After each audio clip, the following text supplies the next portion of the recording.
ஒரு நரம்பியல் விஞ்ஞானி தான் சொர்க்கத்தை கண்டதாக கூறியுள்ளார்.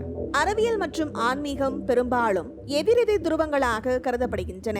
ஆனால் சில சமயங்களில் இந்த இரண்டு உலகங்களும் எதிர்பாராத விதமாக ஒன்றிணைகின்றன.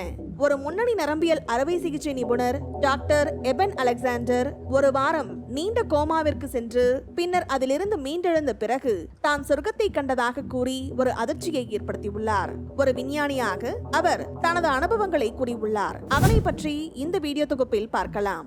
டாக்டர் எபன் அலெக்சாண்டர் ஹார்வர்ட் மருத்துவ பள்ளியில் நரம்பியல் அறுவை சிகிச்சை நிபுணராகவும் பேராசிரியராகவும் 25 ஆண்டுகளுக்கு மேலாக பணியாற்றியவர்.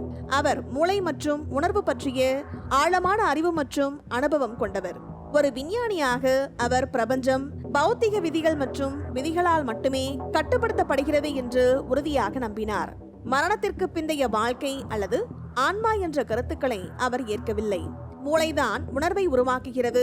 ஒருவேளை மூளை செயலிழந்தால் உணர்வும் முடிவடையும் என்பதே அவரது கருத்தாக இருந்தது. 2008ஆம் ஆண்டில் டாக்டர் அலெக்சாண்டர் ஒரு அரிதான பாக்டீரியா மூளை காய்ச்சலால் பாதிக்கப்பட்டார். இந்த பாக்டீரியாக்கள் அவரது மூளையை, குறிப்பாக நியோகார்டெக்ஸ் எனப்படும் உணர்வு மற்றும் எண்ணங்களுக்கு பொறுப்பான பகுதியை வெகுவாக பாதித்தது. அவரது மூளை செயல்பாடு கிட்டத்தட்ட முழுமையாக நின்றுவிட்டது. மருத்துவர்கள் அவரை ஒரு வார கால ஆழ்மயக்க நிலைக்கு உட்படுத்தினார்கள். மேலும் அவர் உயிர் பிழைப்பதற்கான வாய்ப்புகள் மிகவும் குறைவாகவே இருந்தன.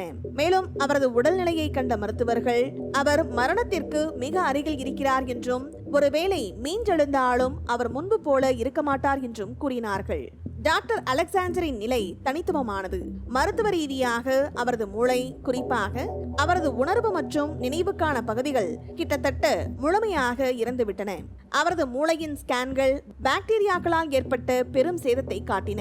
விஞ்ஞான பார்வையில் மூளை செயலிழந்த நிலையில் ஒருவருக்கு உணர்வு அனுபவங்கள் எதுவும் இருக்க முடியாது. ஆனால் டாக்டர் அலெக்சாண்டர் ஆழ்மயக்கத்தில் இருந்தபோது அவர் தனது வாழ்நாள் முழுவதும் ஒரு விஞ்ஞானியாக நம்பிய அனைத்தையும் தலைகீழாக மாற்றும் ஒரு அதிர்ச்சியூட்டும் அனுபவத்தை கொண்டிருந்தார். ஒரு வாரத்திற்கு பிறகு டாக்டர் அலெக்சாண்டர் ஆழ் மயக்கத்திலிருந்து மீண்டார். அதிலிருந்து மீண்ட பிறகு அவர் ஒரு அற்புதமான பயணத்தை விவரித்தார். அவரது கூற்றுப்படி முதலில் அவர் ஒரு இருண்ட, சேற்று நிறைந்த, குழப்பமான மற்றும் வலி நிறைந்த இடத்திலிருந்து சென்றதாகவும் அங்கு அவருக்கு எந்த அடையாளமும் நினைவுகளும் மொழியும் இல்லை என்றும் பிறகு ஒரு பிரகாசமான, தெளிவான மற்றும் இணக்கமான பிரபஞ்சத்திற்கு இழுக்கப்பட்டார் என்றும் கூறியுள்ளார். அங்கு அவர் பிரகாசமான ஒளியையும் மில்லியன் கணக்கான வண்ண வண்ண பட்டாம்பூச்சிகள் மிதப்பதையும் கண்டதாக கூறியுள்ளார். மேலும் வானத்திலிருந்து மெல்லிசையும் தெய்வீக குரல்களும் கேட்டதாக கூறியுள்ளார்.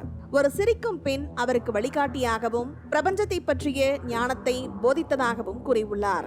அதே போல அவர் பூமிக்கு திரும்பி வர வேண்டிய முக்கியத்துவம் குறித்து தனக்கு உணர்த்தப்பட்டதாகவும் கூறியுள்ளார். மேலும் இந்த அனுபவத்தின் உச்சகட்டமாக அவர் ஒரு ஓம் கோர் அல்லது கடவுள் கோர் என்று விவரிக்கும் ஒரு புள்ளியை அடைந்ததாகவும் இது ஒரு தூய, நிபந்தனையற்ற அன்பு, ஞானம் மற்றும் பிரபஞ்சத்தின் முழுமையான அறிவையும் உள்ளடக்கிய ஒரு ஒளி என்றும் இதுவே அனைத்து இருப்புகளுக்கும் ஆதாரம் என்றும் அவர் உணர்ந்தார்.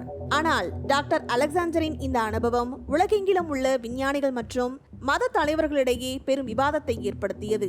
பல நரம்பியல் விஞ்ஞானிகள் அவருடைய அனுபவங்கள் மூளையின் தவறான செயல்பாடு அல்லது மருந்துகளின் பக்க விளைவுகளால் ஏற்பட்ட மாய தோற்றங்களாக இருக்கலாம் என்று வாதிட்டார்கள்.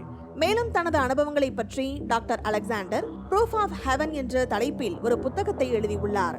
அவர் இப்போது பிரபஞ்சத்திற்கு ஒரு ஆன்மீக பரிணாமம் உள்ளது என்றும் உணர்வு மூளையின் ஒரு துணை பொருள் அல்ல என்றும் மாறாக மூளை உணர்வை ஒரு கருவியாக மட்டுமே பயன்படுத்துகிறது என்றும் நம்புகிறார். மரணத்திற்கு பிந்தைய வாழ்க்கை, ஆன்மா மற்றும் பிரபஞ்சத்தின் பரந்த தன்மை குறித்து அவர் கருத்தரங்குகள் மற்றும் விரிவுரைகளை வழங்கி வருகிறார். டாக்டர் அலெக்சாண்டரின் கதை அறிவியல் மற்றும் ஆன்மீகத்தின் எல்லைகளை தூண்டுகிறது. மூளை மற்றும் உணர்வு பற்றிய நமது புரிதலுக்கு இது ஒரு புதிய சவாலை முன்வைக்கிறது. அறிவியலை தாண்டி ஆன்மீக ரீதியான அனுபவங்கள் மனித வாழ்வின் ஒரு அங்கமாக இருக்கக்கூடும் என்பதற்கான சாத்தியக்கூறுகளை இது ஆராய்கிறது. மேலும் இது போன்ற சுவாரஸ்யமான வீடியோக்களுக்கு எங்கள் சேனலை சப்ஸ்கிரைப் செய்யுங்கள். நன்றி.